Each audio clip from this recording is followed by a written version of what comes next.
Mabuting balita ng Panginoon ayon kay San Marcos.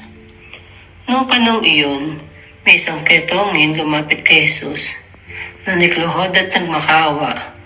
Kung ibig po ninyo, mapapagaling ninyo ako.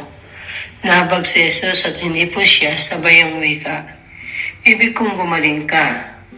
Noy di nawala ang ketong at gumaling ang tao. Pinalis siya agad ni Jesus matapos ang ganito na higpit na bilin. Huwag mong sasabihin ito kanino man.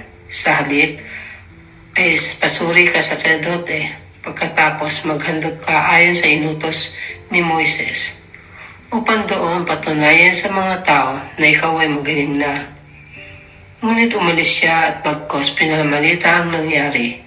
Ano pat hindi hayagan nakapasok ng bayan si Jesus.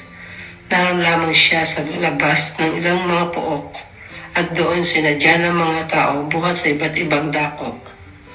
Ang mabuting balita ng Panginoon.